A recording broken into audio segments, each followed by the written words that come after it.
Hey guys, so Lords of the Fallen was patched into a more or less working state about a month after release, but still that allowed me to finally play it and beat it. Before the patching, it performed horrendously. With settings recommended to me by Nvidia, my FPS sometimes went down to 15 when staring at a wall. God knows why. It's probably that new DRM system that is another good reason to pirate games instead of buying them.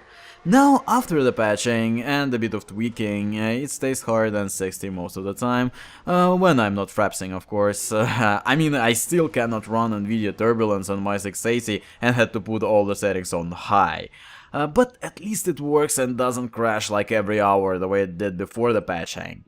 So, yeah, Lords of the Fallen can be played now, but the question is, do you really want to? I've beaten Lords of the Fallen in a day, and that was a surprise for me since it is a Dark Souls clone, and even rushing through Dark Souls 2 it still took me about 50 hours to beat. And actually, it says it all. Lords of the Fallen is a cut-down version of Dark Souls, making it a total waste of time, because why the hell would you play it if you can just play Dark Souls? It's funny actually, but the thought that pursued me throughout this whole game was, why am I wasting time on this while I haven't played any of the Dark Souls 2 DLC yet? Honestly, I really wanted to like this game. I don't know why, maybe Dark Souls abused me into loving it so much I would go with anything that resembles it. But it's not the same. Right from the character creation you realize that this game lacks depth in a big way. Just choose your set of armor, warrior, major, rogue, and choose your set of spells, warrior, major, rogue, and off you go. Can't even customize your appearance. The main character is basically a less angry version of Kratos. You can't even choose a female less angry version of Kratos. Even if she was bald and bearded, it still would be better than nothing. So, I've chosen Warrior's equipment and Rogue's magic, that made me into a raider apparently. But to tell you the truth, it is not as exciting as I initially thought it would be. I imagine I would be a dude in heavy armor that sneak kills people with a two-handed sword. In reality, at some point every enemy in the game can be killed just by running and waving a stick at them, so not much of excitement there. The combat totally copies Dark Souls combat system, everything is literally the same. Light attacks, heavy attacks, dual wielding, dodges, speed depending on the equipment weight. Thus, it is not interesting to talk about. The biggest difference, I guess, is the total lack of ranged weapons. Well, you have a gauntlet, that is a bow, a magic staff, and a key at the same time. That is totally boring, however you're basically forced to use it later on to kill ghosts, since the dev spends so much time on it, it would be a shame if players forgot about it since it's useless. So yeah, gotta wait for my mana to recharge to kill the token enemy nobody asked for.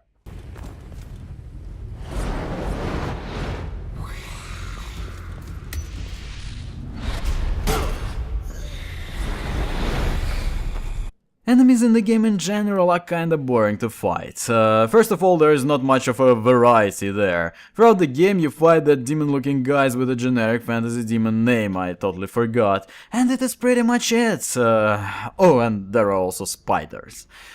The worst part, all the enemies can also be divided into three categories, tanks, rogues and ranged, all of which I killed just by rushing them, except when in the middle of the game there was that big difficulty spike out of nowhere. It was bizarre, all the enemies seemed to stay the same but level up quite a bit. Standard zombie creatures started doing insane damage and acquired a lot of health out of nowhere, so killing them became a chore since it turned into well, strong attack, back off, strong attack. Big demons got shields, so killing them was more of a waiting for that one attack after which they lowered the shield so I could do a little bit of damage. And it's pointless to strafe around them, cause the game has rather weird hitboxes in general, that's obvious during the Guardian boss fights, and while being shielded in particular.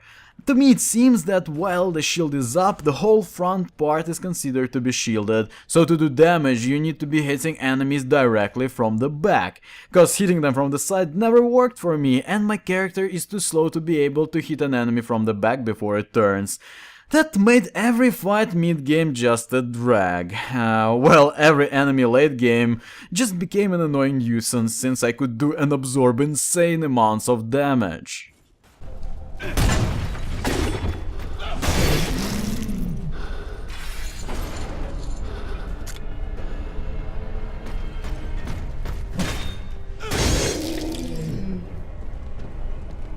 What made the combat even more frustrating is the camera. It is so incredibly bad at choosing angles in close quarters, it's not even funny considering half the game takes part in close quarters.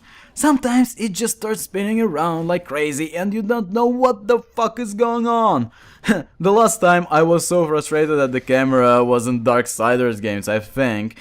And to tell the truth, it's not the only thing the devs got from Darksiders. They thought it is a good idea to be inspired by its awful visual design as well.